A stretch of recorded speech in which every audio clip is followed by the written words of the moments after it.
My parents used my college fund to buy my sister a car and called it a smart choice. 3 months later, I walked into the shareholders' meeting as the majority owner. They went pale. "That's a beautiful car, Emma," my mother gushed, running her hand along the sleek red paint of my sister's brand new BMW. "You deserve this after all your hard work." I stood on our driveway, arms crossed, watching the little celebration unfold. Emma preened under our parents' attention, dangling her new car keys like they were made of solid gold. "My name is Olivia Mitchell, and at 24, I just washed my college fund by my younger sister her dream car. Isn't it perfect?" Emma squealed, her designer heels clicking against the concrete as she circled her new toy. "The dealership said it was the last one in this color. I just knew it had to be mine." Of course she did. Everything had to be Emma's. That's how it had always been in our family. Emma wanted, Emma got, even if what she wanted belonged to someone else. Well, it was the smart decision, my father declared, putting his arm around Emma's shoulders. "Your sister clearly wasn't going to use that money for anything worthwhile. At least this way, it's not going to waste." I bit back a sharp reply. My plans to pursue my MBA weren't worthwhile in their eyes. Never mind that I'd spent the last 3 years working full-time while completing my bachelor's degree in business with honors. Never mind that I'd already been accepted to 3 top programs. No. According to them, Emma's desire for a luxury car was clearly more important than my education. "Don't look so sour, Olivia," my mother chided, noticing my expression. "You know Emma needs a proper car for her new job." Ah, yes. The prestigious job as a junior marketing assistant that our father had arranged for her at his company Mitchell Industries. The same company where I've been working my way up from the mailroom since I was 19, learning every aspect of the business from the ground up. But Emma couldn't possibly be expected to drive anything less than a BMW to her first real job. "Of course," I said, keeping my voice carefully neutral. "Congratulations, Emma." She barely spared me a glance, too busy taking selfies with her new car. "Thanks. Maybe if you work really hard you can afford one too someday." Our parents laughed indulgently at her little jab. They always found it amusing when Emma reminded me of my place in the family hierarchy. I checked my watch, grateful for the excuse to escape. I should get going. I have an early meeting tomorrow. On a Saturday, my mother frowned. "Olivia, you work too much. It's not healthy." "Someone has to," I muttered under my breath. But they weren't listening anymore. They were already planning where to take Emma for a celebration dinner. As I walked to my sensible used sedan, I could hear Emma's voice carrying across the driveway. "Maybe we should get the interior reupholstered in white leather. The black is so boring." I smiled slightly as I started my car. Let them have their little celebration. In 3 months at the annual shareholders meeting, they'd learn exactly what all those early morning meetings had been about. What my family didn't know, what they'd never bothered to ask, was that I hadn't just been working my way up through Mitchell Industries. I've been playing a much longer game. It started 5 years ago when I was 19 and had just started working at the company. I was sorting mail when I came across an interesting letter addressed to my father. It was from his old business partner, Stanley Wright, who had helped found Mitchell Industries, but had been bought out years ago when he ran into financial troubles. The letter was a desperate plea. Stanley was dying, and he needed to sell his remaining shares in the company. Shares my father didn't even know he still held. Stanley had kept them as a safety net, but now he needed the money for medical treatments. I should have delivered that letter to my father's office. Instead, I took it home and called Stanley myself. What followed was 6 months of careful negotiation using every penny I'd saved from my after-school jobs and a small inheritance from my grandmother. Stanley was grateful to find a buyer who pay a fair price, and even more pleased that it was someone who understood the company's history. "Your father's forgotten where he came from," Stanley told me during our final meeting. "He's forgotten that Mitchell Industries was built on hard work, not handouts. Maybe you can remind him someday." By the time I was 20, I quietly owned 15% of Mitchell Industries, but I didn't stop there. Over the next 4 years, I tracked down other minor shareholders, retired employees, early investors, anyone willing to sell. Every spare dollar I earned went into buying shares, always through a holding company I'd set up with the help of a trusted lawyer.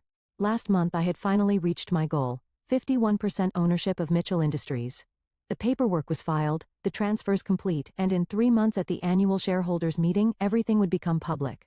My phone buzzed as I drove home. A text from Emma. "Don't be jealous. Maybe if you hadn't wasted so much time in the mailroom, you'd have something to show for yourself too." I didn't bother responding. Let her enjoy her BMW. I had bigger things to worry about.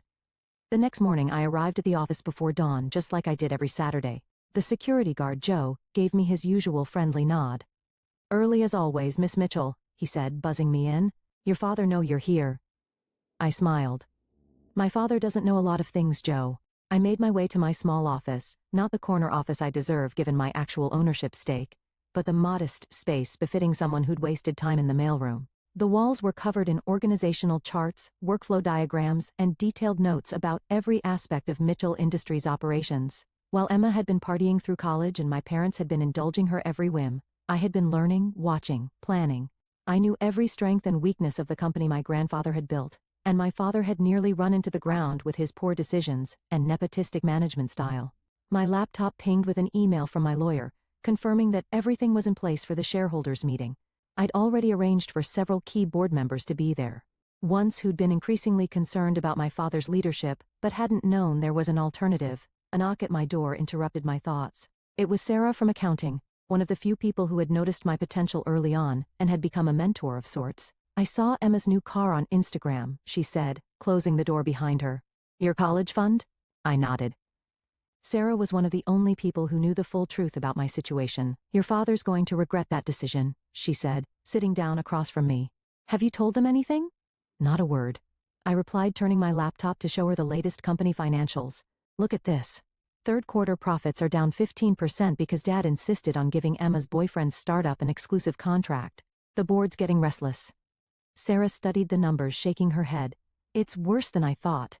You're sure you're ready for this?" I gestured to the walls covered in my research and planning.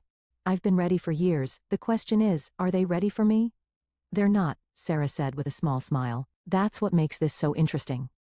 The next few hours were spent reviewing reports and finalizing strategies. Around noon, my phone buzzed again. Another text from Emma. "Dad's taking me shopping for office furniture. He says I need something suitable for my new promotion."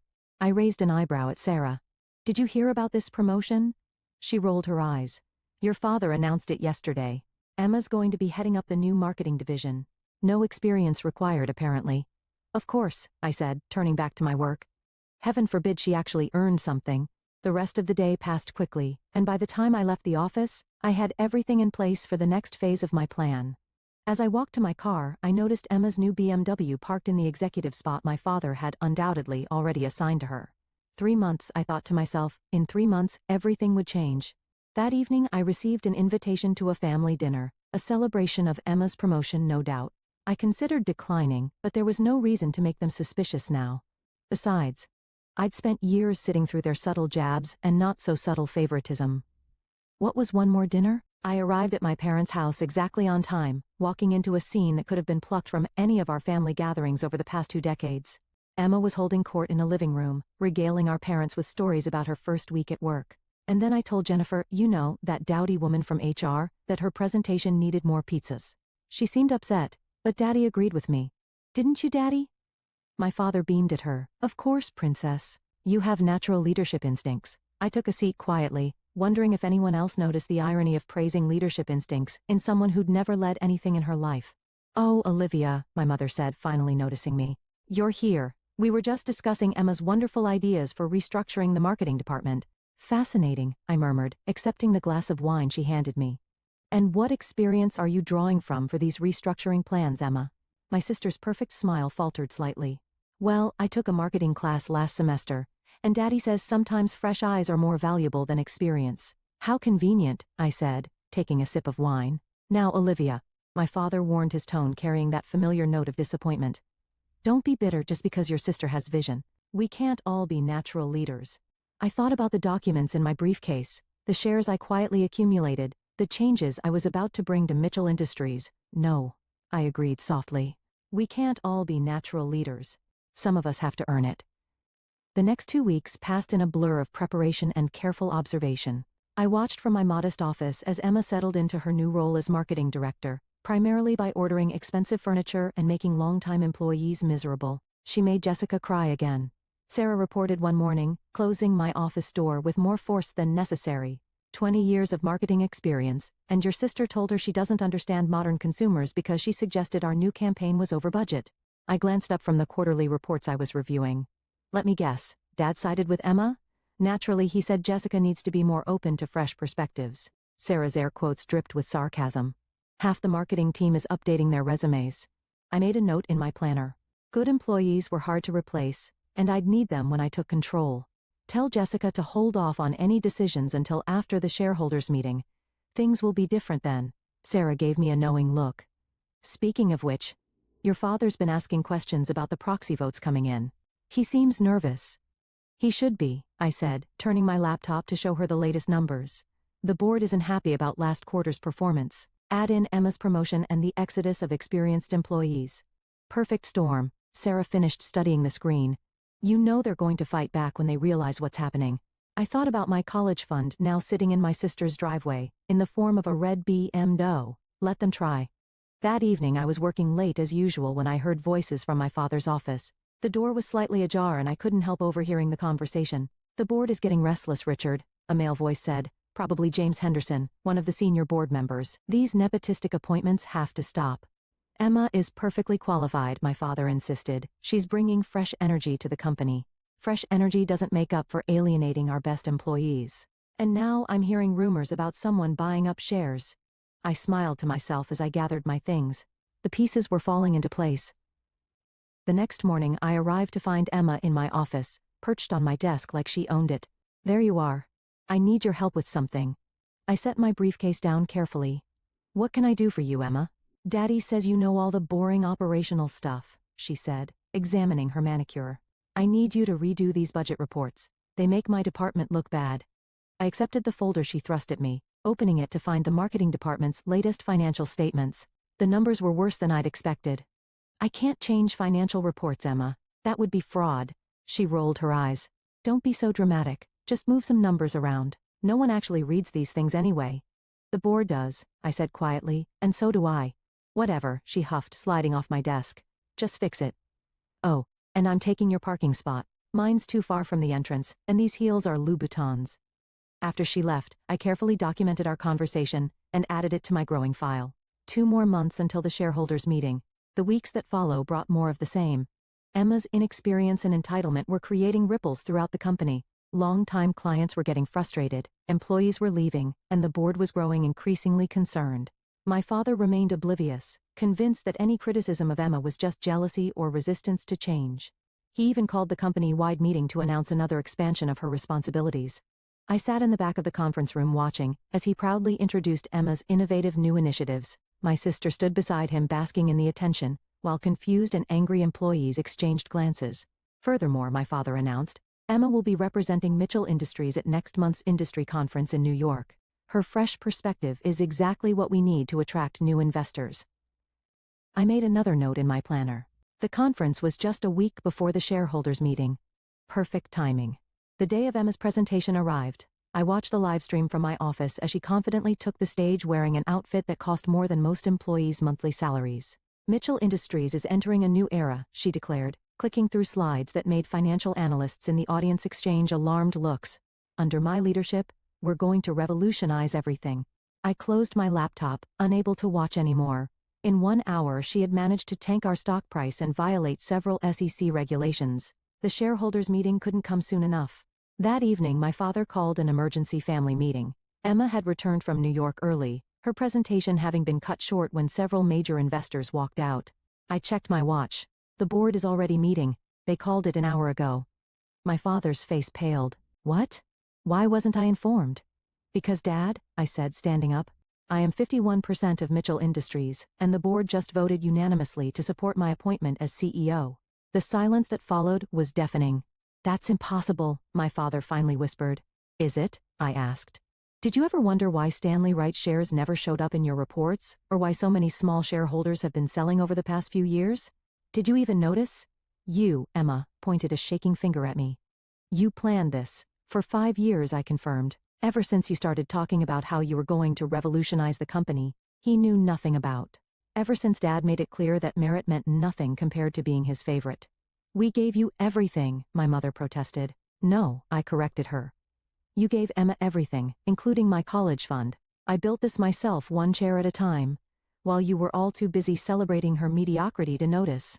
My father stood up, his face red with anger. I won't allow this. You don't have a choice, I said, heading for the door. The shareholders' meeting is tomorrow at 9.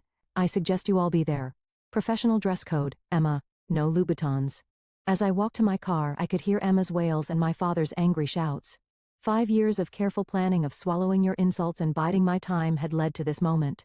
Tomorrow, everything would change. The morning of the shareholders' meeting dawned bright and clear. I arrived at the office 2 hours early, taking a moment to appreciate the calm before the storm.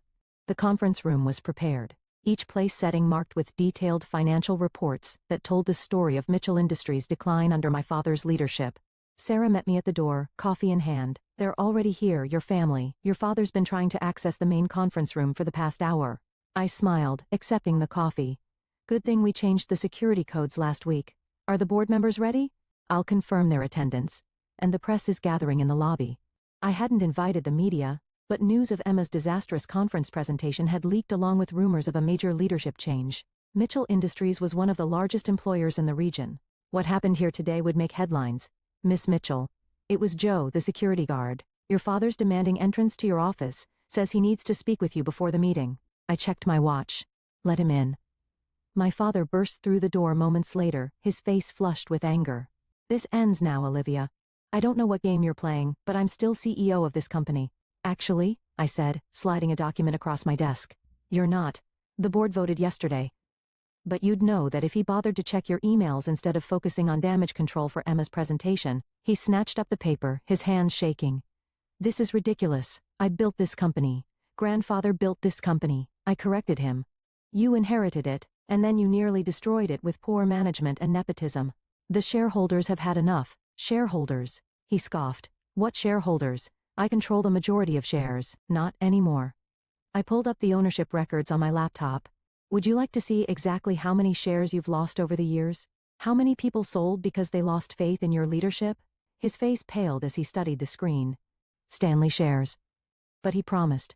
He promised they'd stay in trusted hands," I said quietly, "and they have. I've spent the last 5 years learning every aspect of this business from the ground up, which is more than you can say for your chosen successor.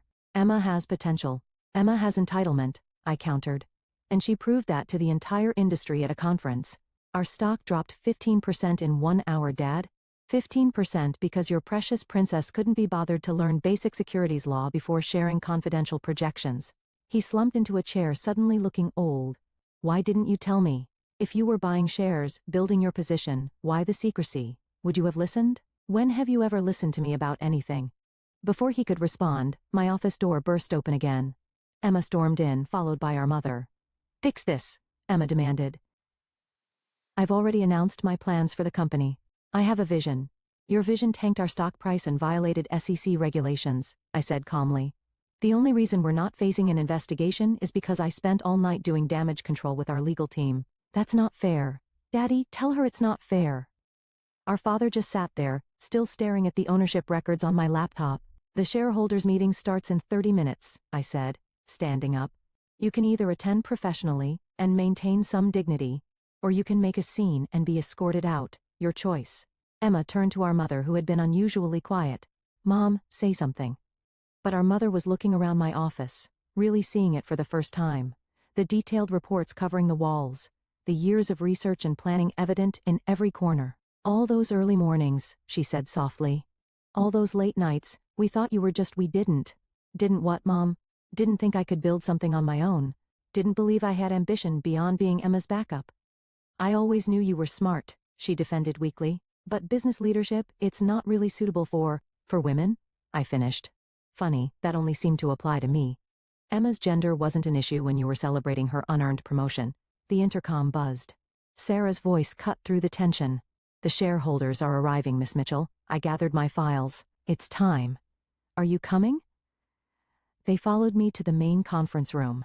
Emma still protesting, my father unnaturally quiet, my mother wringing her hands. The halls were lined with employees watching curiously as we passed. The conference room was packed. Board members sat at the front, many nodding to me as I entered. Shareholders filled the remaining seats with media hovering at the back. All eyes followed us as we made our way to the front. I took my place at the podium, surveying the room. 5 years of preparation had led to this moment. "Good morning," I began. "Thank you all for coming. As you know, Mitchell Industries has reached a critical juncture."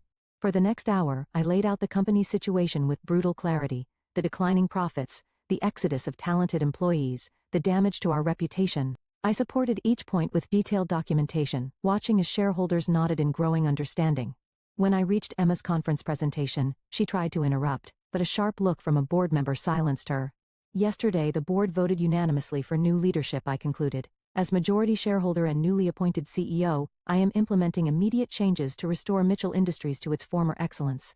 The room erupted in questions. I answered each one thoroughly, demonstrating a knowledge of the company that made my father sink lower in his seat. Finally, one elderly shareholder stood up. Miss Mitchell, what role will your father and sister play in the restructured company? I met my father's eyes. They will be offered positions commensurate with their experience and qualifications just like every other employee. Emma jumped up. This is ridiculous. I am the face of Mitchell Industries. I have plans. Your plans cost us millions in market value, I replied calmly. Please sit down, or security will escort you out. She looked around for support, finding none. Even our mother was staring at the table, avoiding eye contact. By the time I opened the floor for the final vote on my appointment as CEO, the outcome was clear. The motion passed overwhelmingly with only my father and sister's minimal remaining chairs dissenting. As the room cleared, my father approached the podium. Olivia? Yes, he seemed to deflate. I underestimated you all these years. Yes, I said simply. You did. As I sat down at what had been my father's desk, now mine, I looked out at the city full of possibility. Time to get to work. The first month as CEO passed in a whirlwind of activity. The media attention was intense. Daughter's secret takeover saves family empire made headlines across business journals. I gave exactly one interview focusing solely on my plans for Mitchell Industries' future.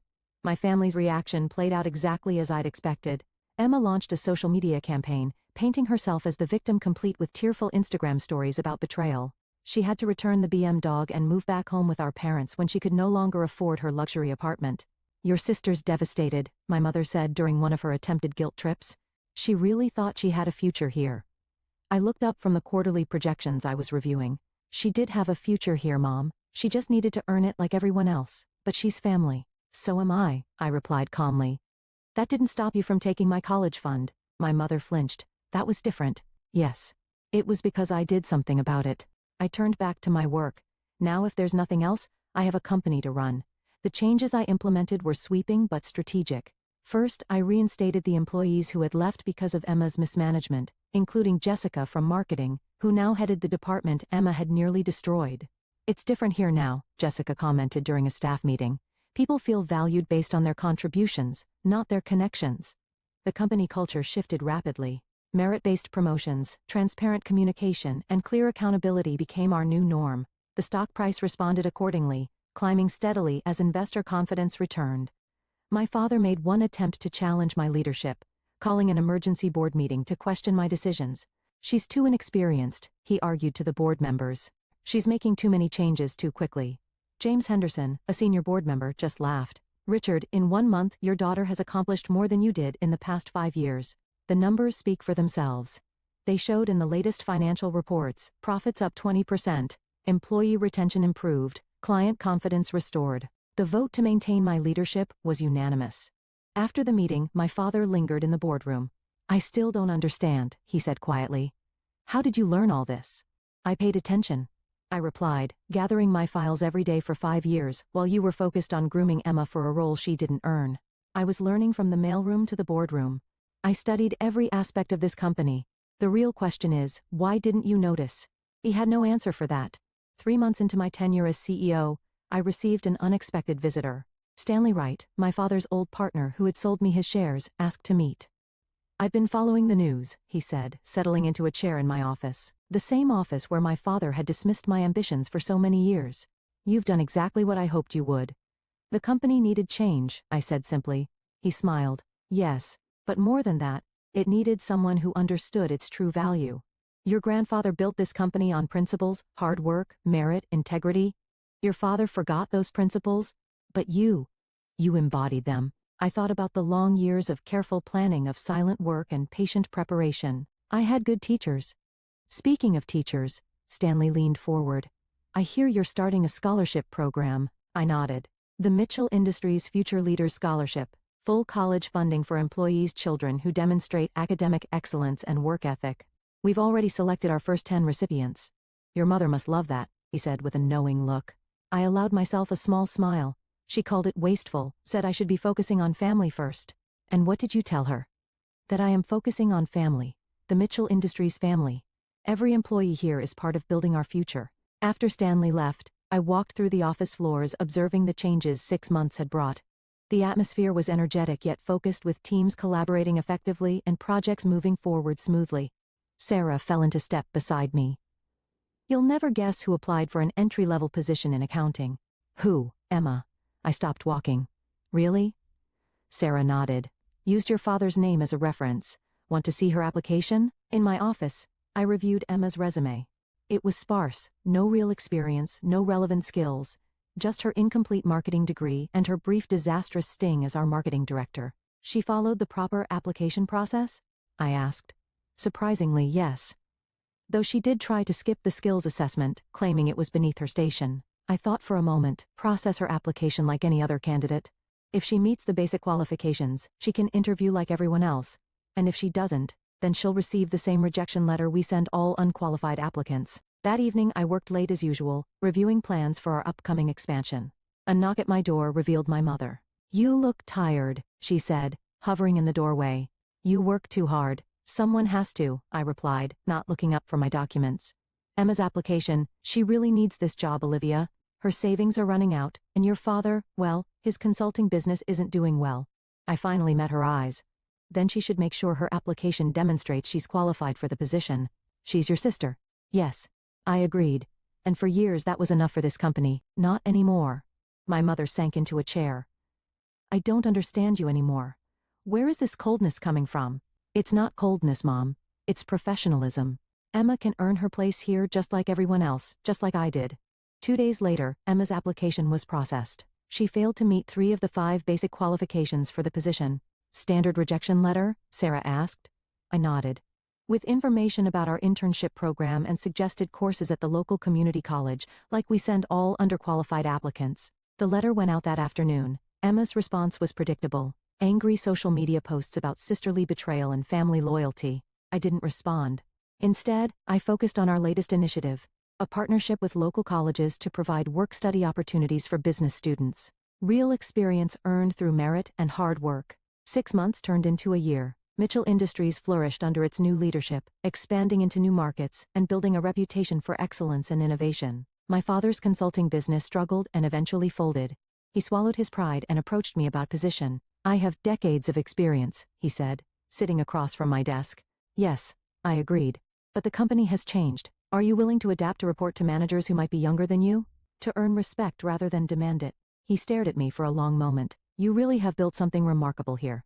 That night, as I prepared to leave the office, I passed the wall of company photos in the lobby. My grandfather's portrait hung in the center, his expression serious but kind. Next to it now hung a new photo, me at the shareholders' meeting, taking my place as CEO. Sarah appeared beside me. Your grandfather would be proud of the company? I asked. Of you, she corrected, for restoring what he built. I touched my grandfather's portrait gently. Merit over privilege. Excellence over entitlement. That's what he believed in. And that's what you restored, Sarah said. Look at what it's built.